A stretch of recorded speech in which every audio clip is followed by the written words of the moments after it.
जय श्री कृष्ण, जय राधे। आज बात कर रहे हैं मृत्यु के पश्चात आत्मा का पुनः जीवन लेने का क्या पर्पस होता है।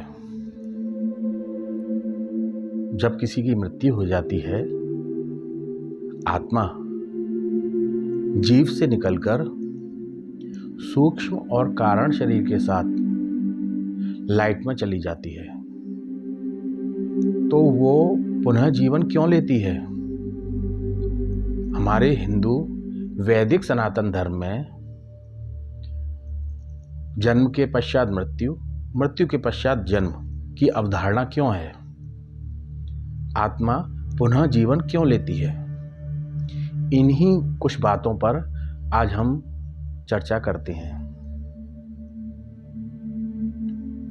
हम सभी को पता है,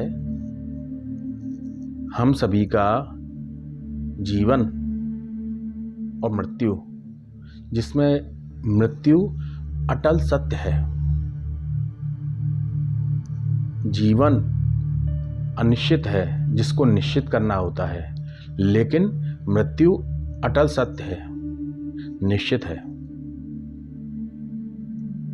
अब बात ये निकल के आ रही है, ये बात तो हम सभी को पता है कि हम सभी का जिसका जन्म हुआ है उसकी मृत्यु निश्चित होगी। तो आत्मा सभी की मृत्यु के पश्चात पुनः जीवन लेने के लिए क्यों आती है, उसका पर्पस क्या होता है।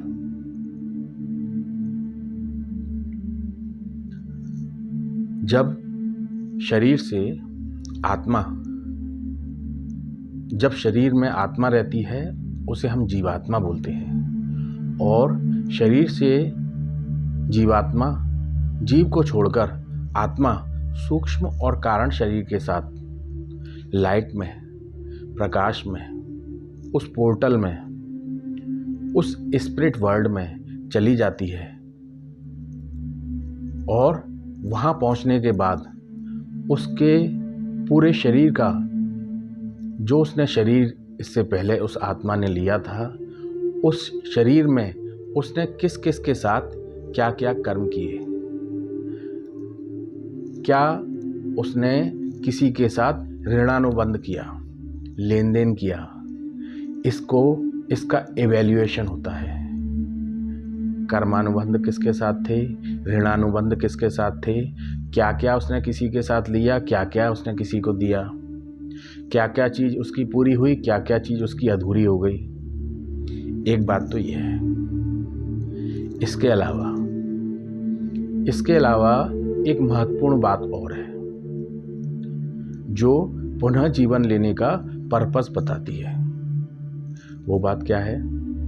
वो बात है, जब किसी का जीवन, जैसे किसी का जीवन 80 साल का है, 70 साल का है, एक मानते हैं उदाहरण के लिए, और उसकी अचानक मृत्यु 50 साल में, 60 साल में, 55 में या कम उम्र में हो जाती है। जब 40 या 50 तक उसको समझ जागृत होती है, समझ आती है जीवन जीने की, कि वास्तव में उसने अब तक जो जीवन जिया था वो वर्थलेस था, अब आगे जीवन वो जिएगा वो महत्वपूर्ण होगा। उसको एक उम्र के पड़ाव पर जाकर ऐसा अनुभव होता है। वास्तव में 40-50 के बाद मनुष्य को ऐसा ही अनुभव होता है, ऐसा ही पता चलता है कि जीवन वास्तव में है क्या, इस जीवन का पर्पस क्या है, हम इस जीवन को क्यों लिए बैठे हैं, वास्तव में हम हैं क्या, है कौन। इन सभी प्रश्नों का उत्तर धीरे धीरे एक उम्र के पड़ाव के बाद मालूम पड़ना चालू हो जाता है। 50 साल एक ऐसी उम्र होती है जिसमें व्यक्ति को धीरे धीरे समझ जागृत हो जाती है। गृहस्थ आश्रम के बाद जब व्यक्ति वानप्रस्थ आश्रम में प्रवेश करता है तो उसे समझ उसकी जागृत हो जाती है। समझ जागृत होती है, उसे पता चलता है कि अब तक उसने अपने जीवन को व्यर्थ ही गंवा दिया।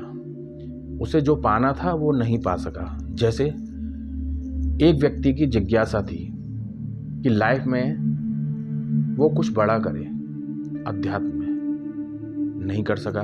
उसने अध्ययन ही प्रारंभ किया और उसका मृत्यु हो गई। लेकिन उसकी जो जिज्ञासा थी, उसके जो अंतःकरण में चल रहा विचार था कि मुझे ऐसा बनना है। इसके अलावा दूसरा उदाहरण, एक व्यक्ति सोचता है जीवन के एक पड़ाव पर पहुंच के कि मैं एक खिलाड़ी बनता तो मैं ज़्यादा बेहतर जीता, अच्छा जीता, क्योंकि मेरी रुचि एक खिलाड़ी में बनने में थी। सपोज मैं सचिन तेंदुलकर जैसा अच्छा खिलाड़ी बनता, कोई सोचता है। लेकिन उसने कुछ और प्रोफाइल चूज किया था।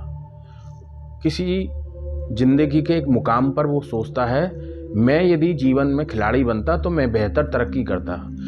ऐसा उसके अवचेतन मन में चलता है लाइफ के जिंदगी के एक पड़ाव पर। या कोई एक व्यापारी है, उसको रियलाइज होता है जिंदगी के एक पड़ाव पर, वो कहता है मैं लेखक बनता तो बेहतर लेखक बन पाता।